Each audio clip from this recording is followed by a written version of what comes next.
नमस्कार, स्वागत है आप सभी का। आप देख रहे हैं गंगा सवेरा। आपके साथ मैं हूं राजीव ढोंडियाल। सबसे पहले बहुत बड़ी खबर आपको देंगे। पेट्रोल डीजल के दाम लगातार बढ़ रहे हैं और पहली बार पेट्रोल से महंगा हो गया है डीजल। डीजल पेट्रोल से ज्यादा महंगा हो गया है। लगातार 18वें दिन डीजल के दाम बढ़े हैं। डीजल के दामों में 48 पैसे का इजाफा हुआ है। दिल्ली की अगर हम बात करें, दिल्ली में जरा आप जान लीजिए कि पेट्रोल की कीमतें क्या हैं और डीजल की कीमतें क्या है। डीजल 79 रुपए 88 पैसे हो गया है। 79 रुपए 88 पैसे डीजल, जबकि पेट्रोल की कीमतें 79 रुपए 76 पैसे है। तो करीब 12 पैसे ज्यादा महंगे, 12 पैसे ज्यादा महंगा हो गया डीजल। अविनाश हमारे संवाददाता और ज्यादा जानकारियों के साथ जुड़ गए हैं। अविनाश, 18वें दिन लगातार पेट्रोल डीजल के दाम बढ़े हैं। अब सवाल लगातार यही उठ रहा है कि क्या सरकारें इंटरफेयर करेंगी, क्योंकि अभी तक जो ऑयल कंपनीज हैं ये अपने हिसाब से दामों को बढ़ा रही है, वो ओपन मार्केट में है। तो क्या सरकार देख रही है या नहीं? जी बिल्कुल राजीव, अगर बात करें तो सरकार के संज्ञान में ये मामला है। सरकार से लगातार आज 18वें दिन डीजल के दामों में बढ़ोतरी हुई है। ये पहली बार ऐसा हुआ है कि दिल्ली में डीजल के दाम पेट्रोल के दाम से ज्यादा महंगे हो गए हैं और आज भी 48 पैसे की डीजल में बढ़ोतरी हुई है, जबकि पेट्रोल में आज कोई बढ़ोतरी नहीं हुई है। इसको लेकर तमाम सारे विपक्षी दल लगातार मुकर रहे हैं। कल कांग्रेस की जब सीडब्ल्यूसी की बैठक हुई तो कांग्रेस अध्यक्ष सोनिया गांधी ने भी इसे सरकार का निर्दयी पूर्ण कदम बताया कि जहां अंतर्राष्ट्रीय मार्केट में कच्चे तेल की कीमत कम हो रही है, वहीं सरकार लगातार पेट्रोल डीजल के दाम बढ़ा रही है, जिससे कि आम जनता पर बोझ बढ़ रहा है। और इस कदम को सरकार के निर्दयी पूर्ण कदम बताया कांग्रेस अध्यक्ष सोनिया गांधी ने कल सीडब्ल्यूसी की बैठक में। इसके साथ साथ उन्होंने प्रधानमंत्री से पहले भी मांग की है कि इस तरीके के जो दाम बढ़ रहे हैं इसको कम किया जाए, लेकिन फिलहाल सरकार दाम कम करती हुई नहीं दिख रही है। लगातार अविनाश, अब सबके जहन में एक यही सवाल यही लोगों के जहन में है कि अंतर्राष्ट्रीय बाजार में जो क्रूड ऑयल है वो सस्ता है, तो फिर इतना पैसा उनसे क्यों लिया जा रहा है? राजीव, अगर बात करें तो अगर अभी की हम बात करें तो लगभग डीजल और पेट्रोल पे दोनों में अगर राज्य सरकार और केंद्र सरकार का टैक्स मिला ले तो लगभग 50 रुपए के करीब टैक्स है राज्य सरकार और केंद्र सरकार का मिला के।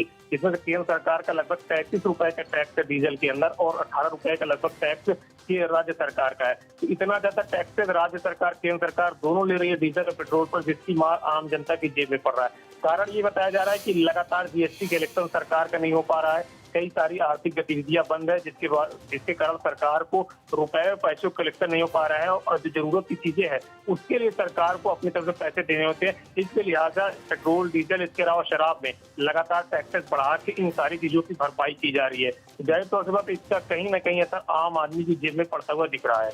बिल्कुल अविनाश, आपका इस तमाम जानकारी के लिए धन्यवाद। तो परेशान हो तो आम आदमी हो, आप जेब पर अगर किसी के भार पड़े तो आम आदमी का पड़े, पेट्रोल डीजल के दाम बढ़े तो आम आदमी, महंगाई की मार पड़े तो आम आदमी पर पड़े।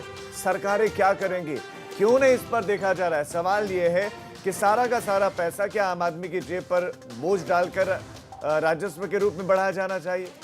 क्यों नहीं सरकारें रियायत दे रही है इस वक्त? क्यों नहीं सरकार इंटरफेयर कर रही है?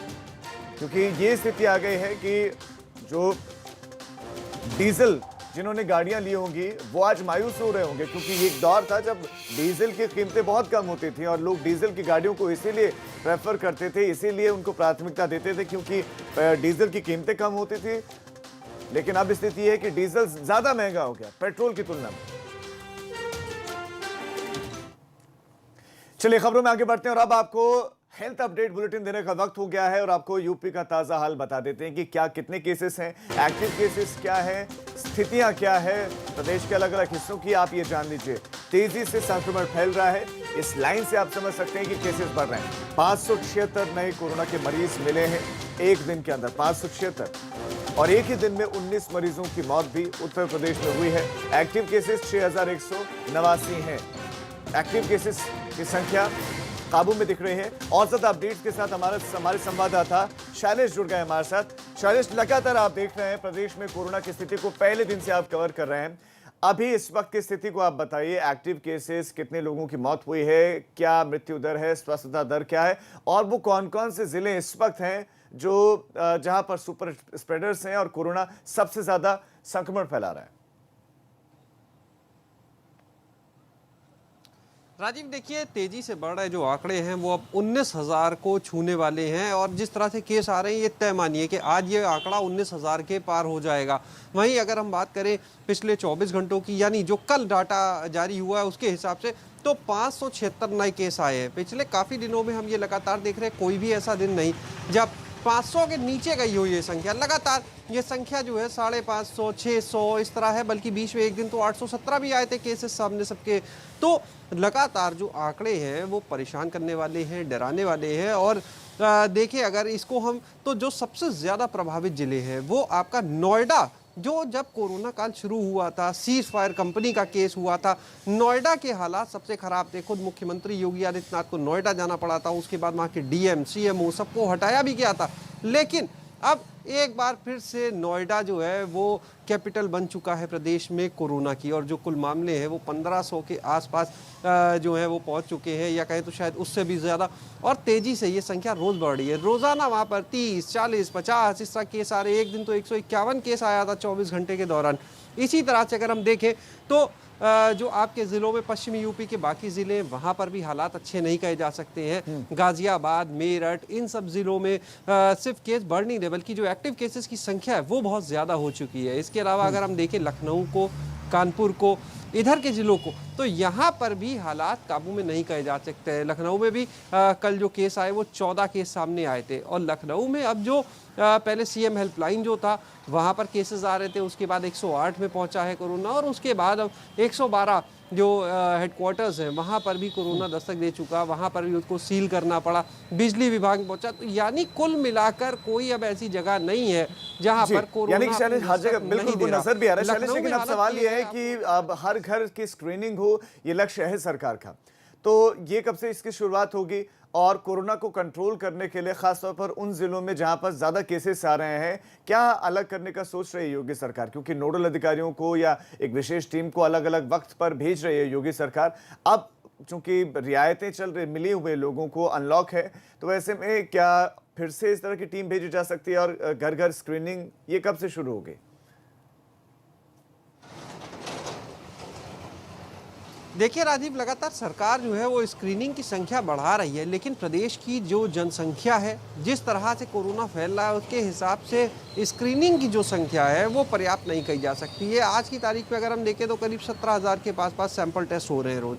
मुख्यमंत्री ने हाल ही में कहा कि 25,000 तक संख्या ले जानी है, लेकिन प्रदेश की जो जनसंख्या है वो है 23 करोड़ की। और अगर हम देखें तो अभी तक भी जो सैंपल टेस्ट हुए हैं वो बहुत कम है उसके रेशियो के हिसाब से, जिस तेज़ी से केस बढ़ रहे हैं। अंत ये है कि अब स्क्रीनिंग सबसे पहले उन लोगों की जा रही है। या देखिए, इसको शुरुआत से अगर हम समझे, दो चीज़ों को सिर्फ कंपेयर करते हैं। पहले जब कोई केस निकलता था, उसकी कॉन्टैक्ट ट्रेसिंग होती थी, तो तत्काल उस समय उसके कांटेक्ट में जितने लोग होते थे उनकी 1-2 दिन के अंदर अंदर स्क्रीनिंग कर ली जाती थी। लेकिन आज बल्कि सिर्फ प्राइमरी कांटेक्ट ही नहीं, जो सेकेंडरी कांटेक्ट थे वहाँ तक पहुँच होती थी। लेकिन अब हालत ये है, जिस तेजी से केस बढ़ रहे हैं तो प्राइमरी कांटेक्ट की ट्रेसिंग हो रही है, लक्षण देखे जा रहे हैं। मतलब कि कैसे हम एक प्रायोरिटी तय करें कि भाई हमें पहले इन लोगों की स्क्रीनिंग करनी है, क्योंकि क्षमता सीमित है, पहले इनकी स्क्रीनिंग करते हैं, बाकी लोगों को बाद में देखेंगे। तो ये जो चीज़ है, क्योंकि एक बड़ा चैलेंज है, ऐसी स्थिति है जिसके लिए कोई भी पहले से तैयार नहीं था। और बहरहाल इसमें एक चीज़ ज़रूर कही जा सकती है कि जब तक यहाँ पर पब्लिक खुद अवेयर नहीं होगी तब तक इस समस्या का कोई समाधान नहीं होगा। अभी आप ही ने बात की राजीव कि पेट्रोल डीजल के दाम बढ़ रहे हैं, वो इसलिए बढ़ रहे हैं क्योंकि पीछे लॉकडाउन हुआ, आर्थिक गतिविधियाँ प्रभावित हुई, उसका नतीजा पेट्रोल डीजल के दाम बढ़ने पर है, कुछ चीज़ों के महंगा होने पर है। इस तरह से हम देख रहे हैं। तो देखिए, ये साफ है कि अगर लॉकडाउन जैसे कदम उठाए जाते हैं तो ये स्थितियाँ और भयावह हो जाएंगी, रोजगार लोगों के हाथ से जाएंगे, नौकरियाँ जाएंगी, इसके अलावा कीमतें बढ़ेंगी, राजस्व क्योंकि चाहिए होगा सरकार को। तो इसके लिए सबसे ज़रूरी है कि गतिविधियां भी चलती रहे और कोरोना वायरस के प्रकोप को रोका जाए। और कोरोना के प्रकोप को रोकने का सिर्फ और सिर्फ एक तरीका है कि लोग अवेयर हो, एक दूसरे से दूरी बनाएं, मास्क का उपयोग करें, जो अभी तक होता हुआ नजर नहीं आ रहा है। लोग अब धीरे धीरे और लापरवाह होते जा रहे हैं। कहीं ना कहीं ये जो लापरवाही है, ये जो गैर जिम्मेदाराना रवैया है, बिल्कुल ये लोगों को छोड़ना होगा। शैलेश, आपका इस तमाम जानकारी के लिए धन्यवाद। तो एबीपी गंगा भी आपसे लगातार अपील करता रहा है अब तक, जब से कोरोना काल का शुरू हुआ है।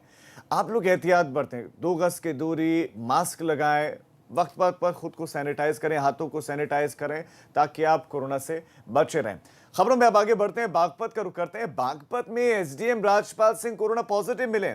एसडीएम कोरोना पॉजिटिव मिले हैं। बुखार और सांस की दिक्कत से वो भर्ती हुए थे और अब जानकारी मिली है कि वो पॉजिटिव ही निकल आए। नोएडा के कैलाश अस्पताल में एसडीएम भर्ती हुए थे। संवाददाता राजीव पंडित और ज्यादा जानकारी के साथ जुड़ गए हैं। राजीव, कहां से, सोर्स क्या था एसडीएम को, वो कैसे कोरोना संक्रमित हुए?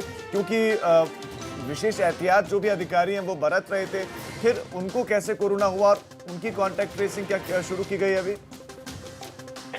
जी, खेकड़ा के एसडीएम जिनकी उम्र 50 साल है, इनका नाम राजपाल सिंह है। कई दिन पहले इन्हें बुखार की शिकायत हुई थी, सांस लेने में दिक्कत हुई थी। उसके बाद सोमवार की शाम ने नोएडा के कैलाश अस्पताल में भर्ती कराया गया।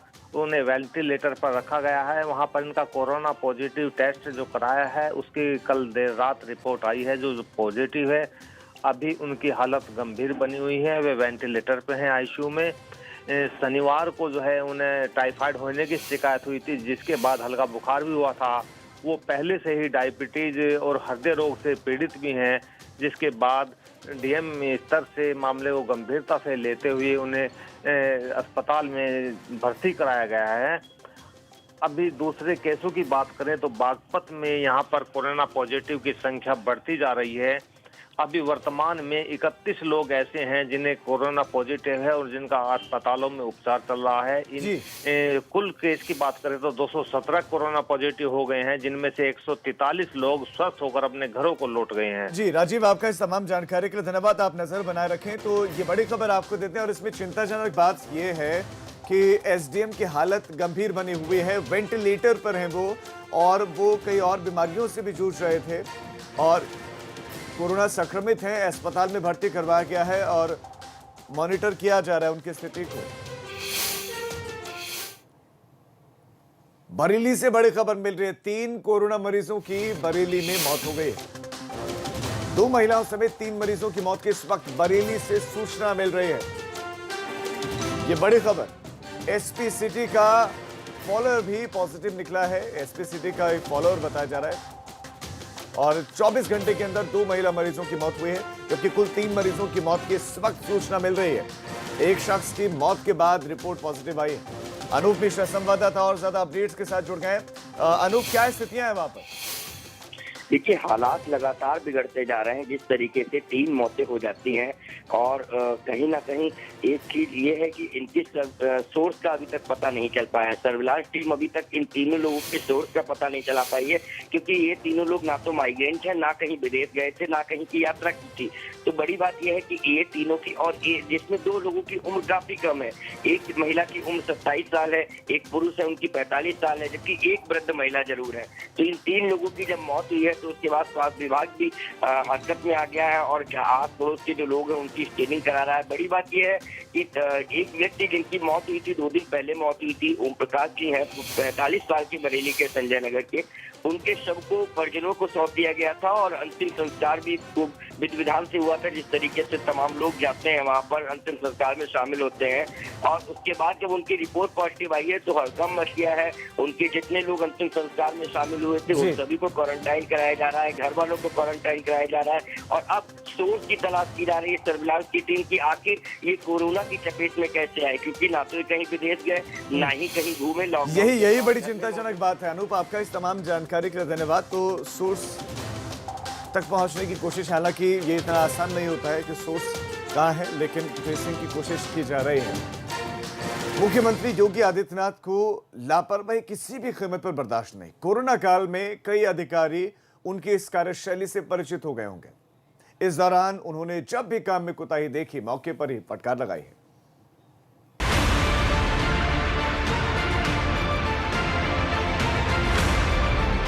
मुख्यमंत्री योगी आदित्यनाथ के काम का अपना ही अंदाज है। कुछ समय पहले नोएडा में जब कोरोना से हालात बिगड़े थे तो वहां मुख्यमंत्री ने खुद बैठक की थी। उस बैठक में जिलाधिकारी और सीएमओ को कैसी फटकार लगी थी वह किसी से छुपा नहीं। दरअसल मुख्यमंत्री योगी आदित्यनाथ की यह कार्यशैली है कि वह हर काम में परफेक्शन चाहते हैं और यही वजह है कि उन्हें ऐसे अफसर ही पसंद आते हैं जो अपने काम में लापरवाह न हो। कोरोना काल में जब पूरी दुनिया पर संकट आया तब भी इससे निपटने के लिए मुख्यमंत्री ने कई कदम उठाए और टीम 11 का गठन भी उन्हीं में से एक था। इस कोरोना काल में भी मुख्यमंत्री योगी आदित्यनाथ लगातार एक्टिव हैं। सबसे पहले उन्होंने टीम 11 का गठन किया और फिर उन्हें अलग अलग टास्क दिया। किसी को प्रवासियों को वापस लाने की जिम्मेदारी दी तो किसी को राशन पहुंचाने का टास्क दिया। हर दिन मुख्यमंत्री टीम 11 की बैठक करते हैं, अधिकारियों से पिछले दिन दिए गए कामों का हिसाब किताब लेते हैं और कमियां मिलने पर उन्हें दुरुस्त करने की हिदायत भी देते हैं। मुख्यमंत्री हर दिन टीम 11 की बैठक करते हैं, कभी लोक भवन में तो कभी 5KD पर। कुछ समय पहले ऐसी ही एक बैठक में जब उन्हें अधिकारियों ने कोरोना से प्रदेश में हुई मौतों का आंकड़ा दिया तो उस पर मुख्यमंत्री ने नाराजगी जताते हुए कहा कि एक ही आंकड़े को क्यों बार बार लिखा गया है। इसका असर यह हुआ कि बाकायदा मुख्यमंत्री कार्यालय से एक चिट्ठी अधिकारियों को जारी की गई जिसमें साफ लिखा गया कि मुख्यमंत्री इस लापरवाही से कितने नाराज हैं।